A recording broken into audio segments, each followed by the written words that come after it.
राधा स्वामी, राधा स्वामी दयाल की दया, राधा स्वामी सहाय, राधा स्वामी। सभी सत्संगी प्रेमियों से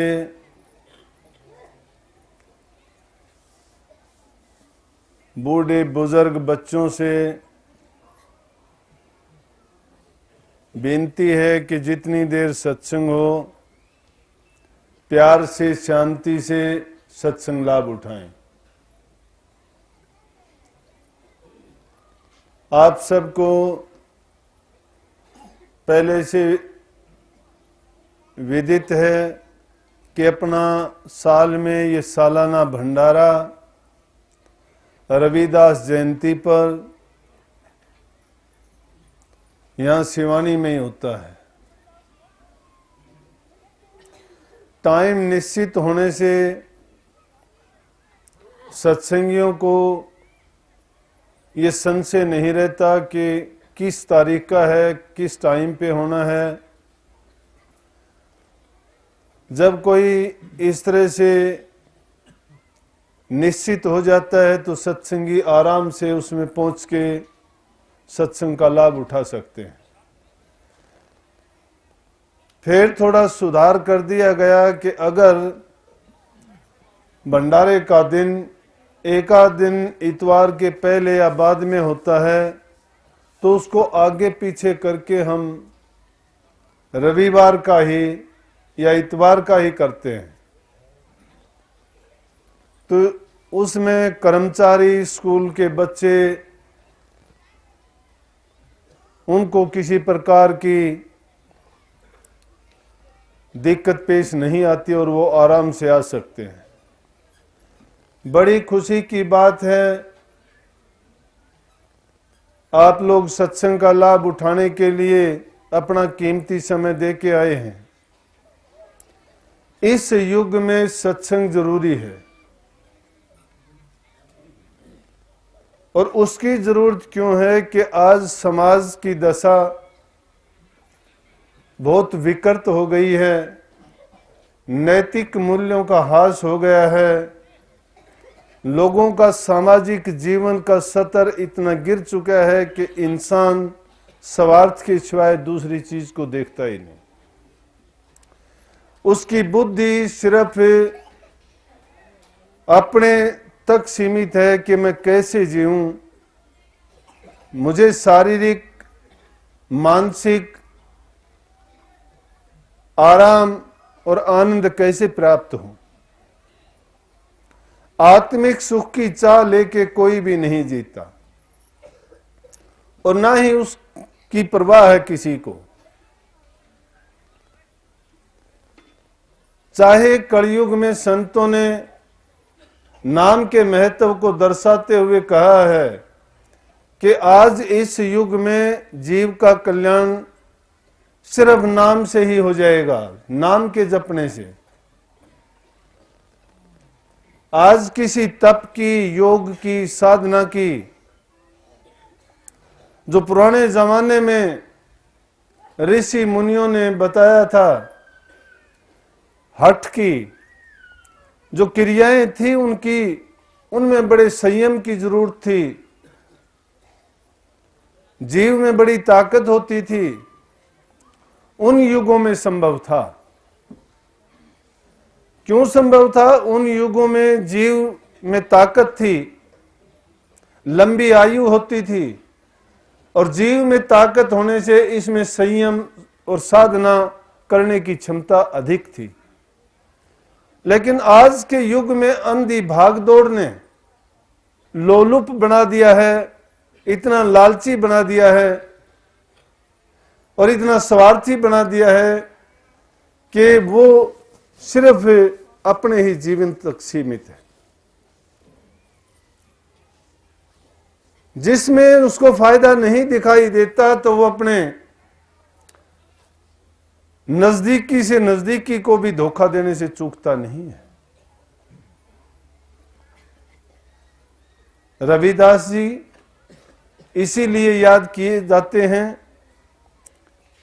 कि जब इस कलयुग में संतों का दौर चला, नाम की महिमा गाई, तो उन्होंने समाज में जो फैली कुरीतियां थी, कुछ लोगों द्वारा फैलाए हुए धर्म के भरम, लोगों को गलत रास्ते पर जो ले जा रहे थे,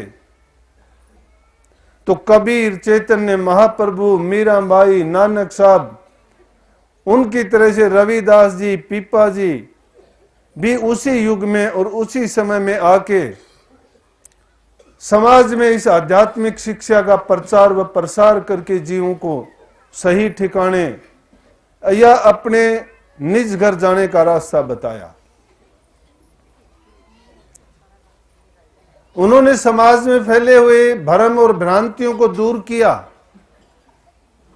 लेकिन संतों ने इतनी खोल के बात कही, फिर भी ये जीव के एक कान तक नहीं देंगे। ये शब्द है, ये अपनी ही प्रकार की एक अनुनय प्रार्थना है, एक प्रेयर है जो मालिक से करता है। ये साहिब जी महाराज की वाणी थी जो आगरा में हुए हैं, और उन्होंने क्या शब्द के रूप में अपने दिल की जो उन्होंने महसूस किया, वैसी ही प्रार्थना मालिक के लिए गाई और कहते हैं कि स्वामी तुम काज बनाए जी सबन के। तो संत लोग सबके काजों को, जो मालिक सबके काज करता है, उसको देखते हैं, अपने स्वार्थ की, अपने हित की सीमित बात नहीं करते। वो पूरे समाज के कल्याण की बात करते हैं। नानक साहब सिख जाति से थे, लेकिन उनकी नजर में दूसरी कोई जाति पाति का सवाल नहीं था। रविदास जी चमार जाति से संबंध रखते थे, लेकिन उन्होंने तो सीधा कहा है कि जाति पाति कुछ नहीं होती, जाति पाति पूछने कोई, हरि को भजे सो हरि को होए। कि जाति हमारी एक है, हम एक जगह से आए हैं, उस मालिक की संतान औलाद हैं, और उसी जगह पर सबको जाना है।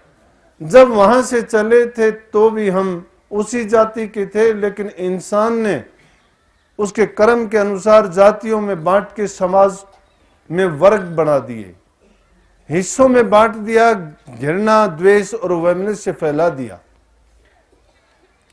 परंतु संत जब जब भी आते हैं, चाहे वो किसी जाति में, किसी मजहब में, किसी कौम में, किसी देश में पैदा होते हैं, वो सर्व जाति, सर्व हिताय और सर्व जन सुखाय के काम करते हैं, जो सबको सुख पहुंचाने वाला और सबके हित की बात बता के जाते हैं। उनकी नजर में जीव सब एक हैं, बल्कि ऊंची जाति के होने के बाद जो कर्म गंदे करते हैं उसको ऊंची जाति का नहीं, नीची जाति का कहा जाता है। और रविदास ने इस बात की शर्म नहीं की अपनी जाति के बारे में, तो उन्होंने सीधा कहा है कि इलाहाबाद के पास कोट बांडला जाति में मैं हरिजन जाति से संबंध रखता हूं। मेरे पूर्वज मरे हुए ढोरों को ढोते हैं, उनका काम करते हैं। अरे जो चाम में आया, चाम से न्यारा कोई नहीं है, चमड़े में सब हो, सब शर्मकार हो, सब चमार हो। जो चमड़े का काम करता है वो करता है, लेकिन हम सब चमड़े के ही अंदर तो रहते, फिर चमड़े के काम करने वाले से नफरत क्यों? फिर तो उनके द्वारा किए हुए काम, उनके द्वारा बनाए हुए जूते समाज के और दूसरे वर्गों को नहीं पहनने चाहिए।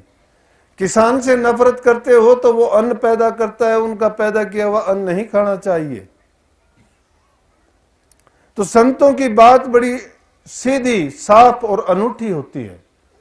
सहज भाव से वो बात कह के जाते हैं कि उस की बात को अगर ये जीव सुन के अपने जीवन में उतार लेता है तो सहज भाव में कल्याण हो जाता है। परंतु हमने अपने मन में द्वेष और ईर्ष्या रूपी खेती की हुई है। भाई भाई को देख के खुश नहीं है, बाप बेटे की लड़ाई है, सास ससुर की लड़ाई है, बहन बहन की लड़ाई है, माँ और बहू की लड़ाई है। आपस में प्यार नहीं है, कहीं भी सुख नहीं है, शांति नहीं है। और वो शांति क्यों नहीं है? क्योंकि हमेशा आदमी के स्वार्थ टकराया करते हैं। जहां स्वार्थ का टकराव होता है वहां भ्रम पैदा हो जाता है। भ्रम जिसको हो जाता है वो भ्रम नहीं निकलता।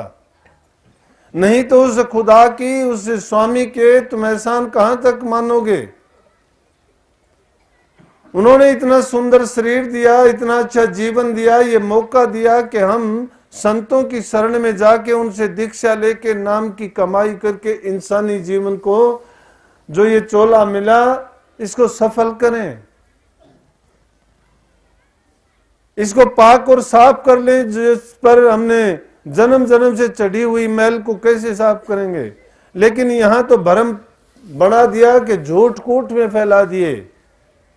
भरम क्या बनाए कि कोई मंदिर जाता है, कोई मस्जिद जाता है, कोई बनावटी चीजों में हम खुदा को ढूंढते हैं। खुदा हमारे अंदर बैठा हुआ है।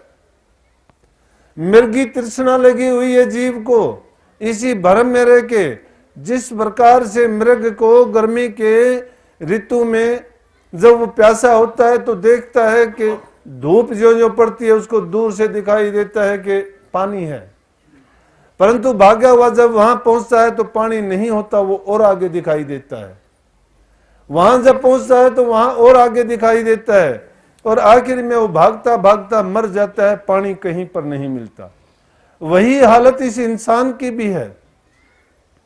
ये इंसान सुख की तलाश में कहीं कहीं भागा फिरता है, लेकिन इसकी तृष्णा कहीं पूरी नहीं होती, और आखिर में इस जीवन को बेकार करके चला जाता है। तो महापुरुषों ने इसकी तुलना कैसे की। वो कहा कि बंदे नालों रुख चंगेरा, जेड़ा लग पे वे बिन लायो, ढीम खाए ते फड़ खवाए अते फर्क न करदा छायो, गवा चंगा खाए ते चंगा पहने, चंगा खाए ते चंगा पहने, रब दा नाम भुलायो, गवाला आंख मोया जीम दिया तू केड़े कमायो। गवाला नाम का महात्मा कहता है कि हम अच्छा खाते हैं, अच्छा पीते हैं, अच्छा सोते हैं, ऐश करते हैं, और इसी जीवन को ये सोचते हैं कि हमें बड़ा आनंद आया, कि हमसे तो अच्छे वो पेड़ पौधे हैं जिनको पत्थर मारते हैं तो हमें खाने के लिए फल देते हैं। ऐ इंसान, तू तो इतना स्वार्थी है कि तू तेरे स्वार्थ के सिवाय दूसरे से किसी से बात नहीं करता। तो तू तो अच्छा खाना और अच्छा पहनने के लिए सजाता है शरीर को। क्या जीवन का यही मकसद था? कि बता तू क्या इस जीवन लेके आया और क्या यहां से लेके जाएगा। आया था किस काम को और कर बैठा क्या बात, क्या मुखले मिलिए राम से खाली दोनों हाथ। ये इंसान बहुत बड़ी दौलत लेके आया है, इसके पास वो ताकत है जो किसी जीव के पास नहीं है। लेकिन जब ये जीवन रहता है हम परवाह नहीं करते, हम सपन की अवस्था में जीते हैं, सपना देखते हैं जागृत में भी, सोते हुए भी। और वो सपना कैसा है? जिसमें हमने अपनी वास्तविकता को भुला के, दुख को तो हम दुख मान के दुखी होते हैं, लेकिन तड़पते सुख के लिए हैं। उस सुख की चाह के लिए बार बार उसको याद करके दुख पैदा होता है कि जवान था जब ये बात कर लेते थे, आज नहीं करते, आज नहीं होती हमसे। किस लिए दुख हुआ? कि वो कभी हमने जिस सुख में जिए थे उस सुख को आज भी याद कर रहे हैं। अरे उन बातों में सुख नहीं है, सुख हमारे अंदर में अब भी मौजूद है। जो लोग बीती हुई बातों को याद करते हैं और उनको याद कर करके जो दुख पैदा कर लेते हैं, वो अपना व्यर्थ में समय गंवाया करते हैं। संत एक विचार देते हैं जीव को कि देख भाई, तुझे इंसान का चोला मिला है, करनी कर, नाम जप, सत्संगों में आ, संतों की वाणी वचन को सुन, उन पर अमल कमा।